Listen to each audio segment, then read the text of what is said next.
ओम नमः शिवाय, जय महाकाल। हम सबको पता है 23 फरवरी को माघ मास की पूर्णिमा तिथि का बहुत ही प्यारा सा दिन है।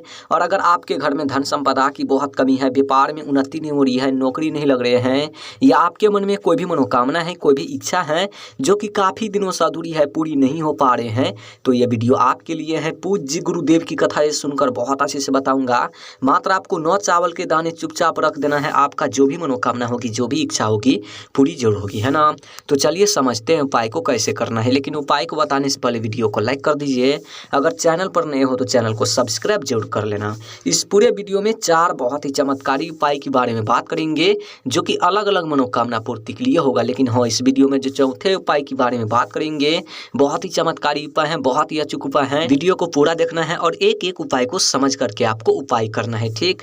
तो चलिए पहले वाले उपाय की बात कर लेते हैं। सबसे पहले अब बोलोगे इस उपाय को करने से क्या फायदा, क्या बेनिफिट होगा। देखिए, यदि आपके घर में धन संपदा की बहुत कमी है, व्यापार में उन्नति नहीं हो रही है, नौकरी नहीं लग रहे हैं, घर में माँ लक्ष्मी की वास नहीं है, माँ लक्ष्मी आपसे रूठी हुई है, घर में सुख शांति नहीं है, घर में रुपयों पैसों की बहुत कमी है, तो इस उपाय को जरूर करना। देखिए, इस उपाय को करने के लिए मात्र आपको 9 चावल के दाने गिन करके ले लेना है। ले लिया। जो आप चावल के दाने लेंगे, खंडित टूटा फूटा कहीं से नहीं होना चाहिए, इस बात को ध्यान रखना, ठीक। और उसके बाद आपको लेना है 1 चम्मच या 2 चम्मच कच्चा दूध, छोटा सा कटोरी लेना, और उन कटोरी में आपको थोड़ा सा ले लेना है। और उसके बाद आपको लेना है एक स्टील का लोटा, और उन स्टील के लोटे में अपने घर से आपको जल भर लेना है। अब इन तीनों सामग्री को लेकर आपको पहुंचना है कहाँ पर, शिवालय यानी कि शिव जी के मंदिर। देखिए, मंदिर जाते ही सबसे पहले आपको क्या करना है, जो आप स्टील के लोटे में 1 लोटा जल लेकर गए हैं, उत्तर साइड मुख करके खड़े होनी है, और श्री शिवाय नमस्तुभ्यं हम इस मंत्र का जाप करते हुए सबसे पहले आपको शिवलिंग पर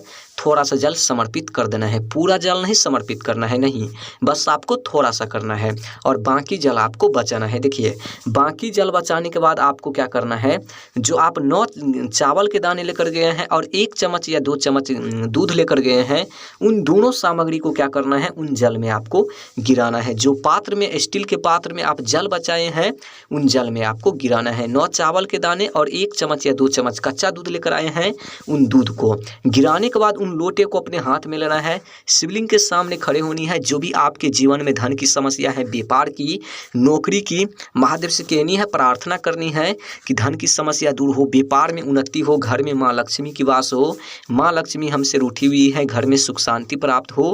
कहते हुए, प्रार्थना करते हुए उन लोटे में, स्टील के लोटे में जो भी सामग्री है, एक साथ आपको शिवलिंग पर समर्पित कर देना है। उसके बाद क्या करना है, 2-3 मिनट आपको बैठना है शिवलिंग के सामने।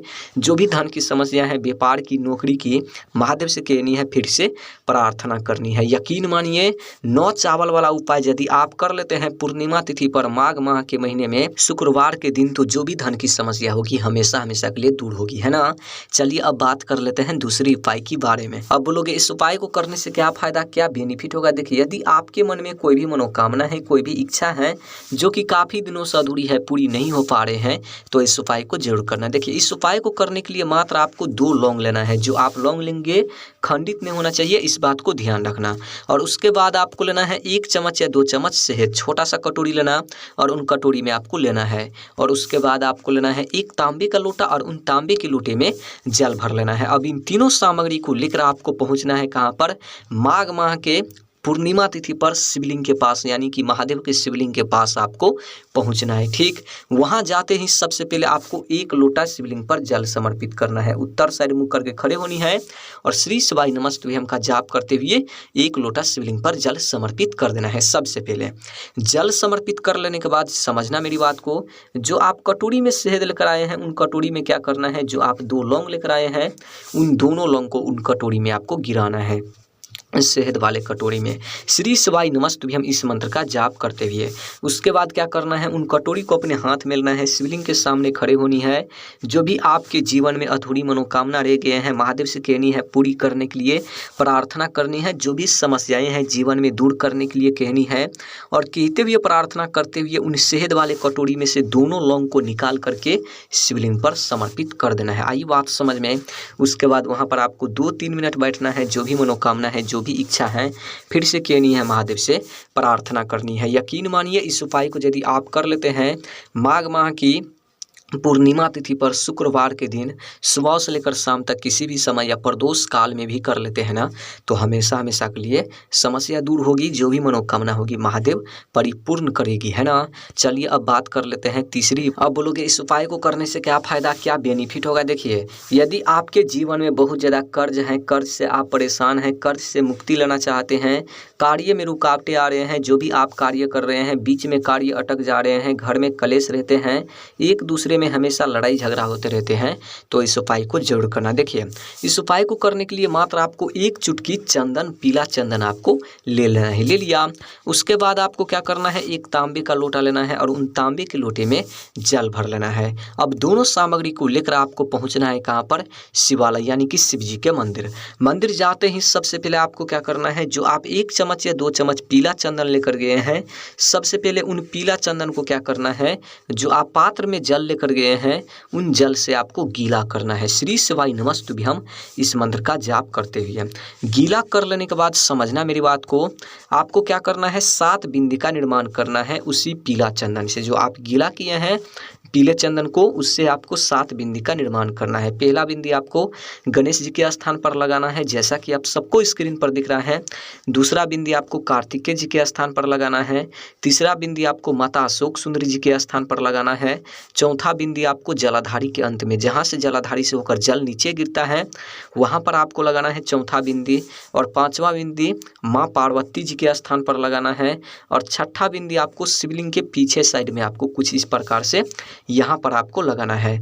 और आखिरी बिंदी यानी कि 7वीं बिंदी का आपको निर्माण करना है कहाँ पर, ठीक शिवलिंग के शीर्ष भाग पर। कुछ इस प्रकार से आपको 7 बिंदी का निर्माण करना है। आई बात समझ में। और प्रत्येक बिंदी का निर्माण करते समय श्री शिवाय नमस्तुभ्यम इस मंत्र का लगातार आपको जाप करनी है। आई बात समझ में। उसके बाद आपको क्या करना है, जो आप 1 लोटा जल लेकर आए हैं उन जल को पतली धार में शिवलिंग पर समर्पित करना है, जिससे आप कुल 11 बार श्री शिवाय नमस्तुभ्यम इस मंत्र का जाप कर सके। कुछ इस प्रकार से आपको 7 बिंदी का निर्माण करना है। उसके बाद वहाँ पर आपको 2-3 मिनट बैठना है। जो भी कर्ज की समस्या है, कलेश से जुड़ी, कार्य से जुड़ी, महादेव से कहनी है, दूर करने के लिए प्रार्थना करनी है। यकीन मानिए इस उपाय को यदि आप कर लेते हैं तो जो भी कर्ज की समस्या होगी हमेशा हमेशा के लिए दूर होगी, कर्ज से मुक्ति मिलेगी, रुपयों पैसों की कभी कमी नहीं होगी, घर में जो भी समस्याएं होगी, घर में लड़ाई झगड़ा कभी नहीं होगी, कलेश कभी नहीं होगी। बहुत ही सुंदर सा उपाय है। पूर्णिमा तिथि पर जरूर करना इस उपाय को, माघ महीने में। चलिए अब बात कर लेते हैं चौथे उपाय के बारे में। अब बोलोगे इस उपाय को करने से क्या फायदा, क्या बेनिफिट होगा। देखिए, यदि आपके जीवन में बहुत ज़्यादा बीमारी है, बीमारी से परेशान है, रोग से आप परेशान हैं, बीमारी दूर होने का नाम नहीं ले रहा है, तो इस उपाय को जरूर करना। इस उपाय को करने के लिए मात्र आपको 1 बेलपत्र लेना है। जो आप बेलपत्र लेंगे कहीं से खंडित नहीं होना चाहिए, इस बात को ध्यान रखना, क्योंकि महादेव को खंडित सामग्री समर्पित नहीं होता है। पूज्य गुरुदेव ने यह भी बोला है कि अगर आपको बेलपत्र नहीं मिल पाता है किसी भी वजह से, तो आप शिवलिंग पर चढ़े हुए बेलपत्र ले सकते हैं, पुनः उसको धो करके आप उपाय में इस्तेमाल कर सकते हैं, है ना। उसके बाद आपको लेना है 1 लोटा, तांबे का लोटा ले लो या स्टील का, और उन लोटे में अपने घर से आपको जल भर लेना है। अब दोनों सामग्री को लेकर आपको पहुंचना है शिव जी के मंदिर। मंदिर जाते ही सबसे पहले आपको क्या करना है, जो आप 1 बेलपत्र लेकर गए हैं और 1 लोटा जल लेकर गए हैं, सबसे पहले आपको क्या करना है, उन बेलपत्र को शिवलिंग पर समर्पित करना है। कुंदकेश्वर महादेव इस मंत्र का जाप करते हुए शिवलिंग पर आपको समर्पित करना है। बेलपत्र की डंडी रखना है जलाधारी कोड़, और जो पत्ती होते हैं वो पत्ती आपको रखना है शिवलिंग को। कुछ इस तरीके से आपको बेलपत्र को समर्पित करना है। देखिए, बेलपत्र समर्पित कर लेने के बाद जो आपके पास 1 लोटा जल है, उन जल को पतली धार में शिवलिंग पर समर्पित करना है, जिससे आप कुल 11 बार या नहीं तो 21 बार श्री शिवाय नमस्तुभ्यम इस मंत्र का जाप कर सके। बिल्कुल आपको पतली धार में जल को समर्पित करना है। उसके बाद वहां पर आपको 2-3 मिनट बैठना है। जो भी आपके जीवन में बीमारी है, महादेव से कहनी है दूर करने के लिए, जो भी रोग कष्ट है हमेशा हमेशा के लिए दूर करने के लिए कहनी है। इतना चीज कर लेने के बाद आपको क्या करना है, उन बेलपत्र को वापस से उठाना है शिवलिंग पर से और लेकर आपको जाना है घर जाकर जो व्यक्ति बीमार है उन व्यक्ति को खिलाना है। अगर आप हैं बीमार तो आपको खाना है। यकीन मानिए, बेलपत्र वाला उपाय यदि आप कर लेते हैं माघ मास की पूर्णिमा तिथि पर सुबह से लेकर शाम तक किसी भी समय, तो जो भी बीमारी होगी, रोग होगी, हमेशा हमेशा के लिए दूर होगी, जो भी संकटे कष्ट होगी दूर होगी, है ना। तो अगर वीडियो अच्छी लगी हो तो वीडियो को लाइक कर देना, चैनल पर नए हो चैनल को सब्सक्राइब जरूर कर देना। ओम नमः शिवाय, जय महाकाल।